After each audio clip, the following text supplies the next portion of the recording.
நெல்லை மாவட்டம் செந்துபுந்துறை பகுதியில் வெள்ளத்தில் சிக்கி தவித்த வயதான தம்பதி உள்ளிட்டோரை தீயணைப்பு வீரர்கள் பத்திரமாக மீட்டுள்ளனர். முதலில் அந்த காட்சிகளை பார்க்கலாம். விவரங்களோடு இணைகிறார் செய்தியாளர் ராமசுந்தரம். வணக்கம் ராமசுந்தரம். தற்போது செந்துபுந்துறை பகுதியில் இன்னும் எத்தனை பேர் மீட்கப்படாமல் உள்ளனர்? விவரங்கள் என்ன? அந்த நம்ம பார்க்கக்கூடிய காட்சி கடந்த ஞாயிற்றுக்கிழமை திங்கட்கிழமை பெய்த மழையில ஏற்பட்ட அந்த வெள்ளப்பெருக்கு காட்சிகள். அந்த நெல்லை அப்போ அந்த தாமிரபரணி ஆற்றில் ஏற்படுத்தப்பட்ட அந்த வெள்ளத்தின் காரணமாக நெல்லை சிந்துபுந்துறை ஜங்ஷன் உள்ளிட்ட பல்வேறு பகுதிகள் முழுவதுமே மூழ்கி இப்ப யாருமே வெளியே வர முடியாத நிலை ஏற்பட்டது. இது இந்த அவங்க அந்த பார்க்கக்கூடிய காட்சியில் இருக்கக்கூடிய வீடு நெல்லை சிந்துபுந்துறை, அதாவது ஜங்ஷன் புதிய பேருந்து நிலையத்திற்கும் சிந்துபுந்துறைக்கும் இடைப்பட்ட பகுதியில் அமைந்திருக்கக்கூடிய இந்த பராசக்தி பில்டிங் என்ற இடத்தில் உள்ளது. கடந்த திங்கட்கிழமை நடைபெற்ற அந்த சம்பவம், அதாவது தொடர்ந்து பெய்த அந்த பராசக்தி பில்டிங்குடைய முதல் தளம் முழுவதுமே மூழ்கிவிட்டது. அவர்கள் ஏற்கனவே கீழ்த்தளத்தில் இருந்தவர்கள் அனைவருமே முதல் தளத்தில் இருந்தாங்க. கீழ்த்தளம் முழுவதுமே மூடிய நிலையில அவர்கள் மேல்தளத்தில் இருந்து அவங்க பாதுகாப்பாக இருந்தார்கள்.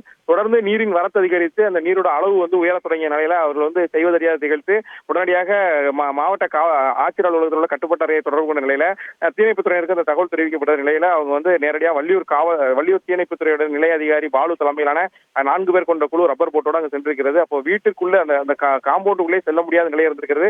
எதிரிலிருந்தும் தண்ணீரோட வேகம் அதிகரித்திருக்கிறது. பின்னாடி இருந்தும் தண்ணீரோட வேகம் அதிகரித்தனால போக முடியாத நிலையிலையும் உள்ளே கஷ்டப்பட்டு சென்று அந்த மூவரையுமே மீட்டிருக்கிறார்கள். அதாவது ஆங்கில பட பாணியில் சொல்லணும், முதல் தளத்திலிருந்து குழந்தைகளை மீட்டிருக்காங்க. கீழே செல்ல பெண்களையும் வயதானவர்களையும் முதல் தளத்திலிருந்து கீழே இறக்க முடியாத நிலை இருந்திருக்கிறது. உடனடியாக லைஃப் ஜாக்கெட் உள்ளிட்ட உபகரணங்களோடு அந்த தண்ணீருக்குள்ள மூழ்கி உள்ளே சென்று அந்த 3 பேருமே பத்திரமாக மீட்டு தற்போது அவர்கள் அந்த முகாமுக்கு அனுப்பி வைக்கப்பட்டார்கள். இன்றைய தினம் தண்ணீர் வடிந்த நிலையில மீண்டும் அவர்கள் வீடுகளுக்கே சென்றிருக்கிறார்கள். அந்த காட்சிகளை நம்ம பார்க்கக்கூடிய காட்சிகள் தற்போது சமூக வலைதளங்கள்ல வைரலாக பரவி வருகிறது. சிந்துபுந்துறை பகுதி முழுவதுமே நம்ம இந்த மழை வெள்ளம் பாதிப்பு காரணமாக முழுவதுமே சேதமடைந்திருக்கிறது. பல வீடுகள் உடைமைகள்லாம் பல வீடுகள் உடைமைகள்லாம் இறந்திருக்காங்க. இந்த பகுதியில் இருக்கக்கூடிய இந்த பராசக்தி பில்டிங் பகுதியில சுமார் ஒரு 30க்கும் மேற்பட்ட வணிக நிறுவனங்கள் இருக்கு. வணிக நிறுவனங்கள் முழுவதுமே தண்ணீர்ல மூழ்கி இருந்தது. அந்த தீயணைப்புத்துறையினருடைய அந்த கடும் முயற்சியால அந்த 5 பேரும் பத்திரமாக மீட்கப்பட்டு அவர்கள் பத்திரமாக முகாம்களுக்கு அனுப்பி வைக்கப்பட்டார்கள். உங்கள் முழு விவரங்களுக்கு நன்றி ராமசுந்தரம். 2023 அன்று நெல்லை ஜங்ஷனில் ஏற்பட்ட வெள்ளத்தில் பராசக்தி பில்டிங் கட்டிடத்திற்குள்ள அதனுடைய உரிமையாளர் மற்றும் அவரது மகள், மனைவி மற்றும் 2 குழந்தைகள், அவருடைய அண்ணன் மற்றும் அவருடைய மனைவியார் ஆகியோர் மாட்டிக்கொண்டு உயிருக்கு போராடி கொண்டிருப்பதாக தகவல் கிடைக்கப்பட்டது. மாவட்ட அலுவலர் அவர்கள் உத்தரவின்படி மேற்படி இடத்திற்கு நாங்கள் ரப்பர் படகு மூலம் சென்று பார்க்கையில் அதன் உள் நுழைவாயில் உள்ளே செல்ல முடியாத அளவிற்கு தண்ணீர் ஓடிக்கொண்டிருந்தது.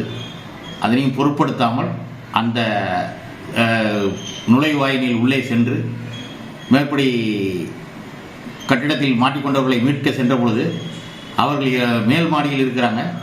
அவங்களை இறக்குவதற்கு மிக சிரமமாக இருந்தது. அதனால் பெண்கள் என்கின்ற ஒரே காரணத்தினால அவர்களை மேலே இருந்து இறப்பது மிகவும் சிரமம். அதனை கருத்தில் கொண்டு எங்களுடைய தீயணைப்பு வீரர்கள் மேற்படி கீழ்மாடி வழியாக உள்ளே சென்று அவர்களுக்கு மேலில் சிக்கிக் கொண்டிருந்தவர்களை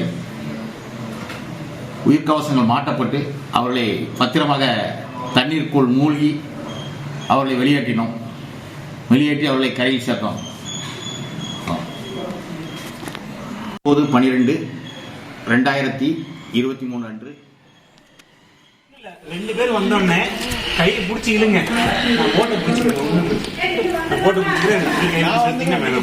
வீடியோ ஆன் பண்ணிடல. வீடியோ ஆன் பண்ணிடல. ஆமா ஆன் பண்ணிட்டேன்.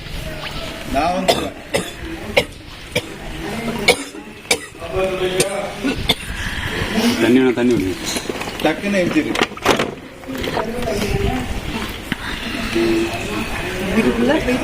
எல்லாம் முங்க ஒரு முங்குனா போதும். அவங்களே எடுத்து கொண்டு வந்துருவாங்க. பயப்பட வேண்டாம். ஒரே முங்குதான். இப்படி தெரிஞ்சா நேரத்தையே கிளம்பிருப்போம். 2 நாள் மழை இருக்குன்னு இருக்காங்களா, கண்டிக்கலாம். சரியா இருக்கீங்களா?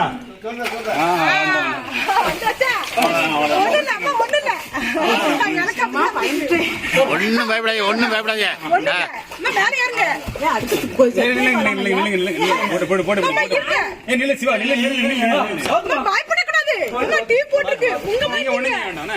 ஒண்ணு இல்ல, 2 பேர் வந்தோடனே செய்திகளை உடனுக்குடன் தெரிந்து கொள்ள உடனே சப்ஸ்கிரைப் பண்ணுங்க.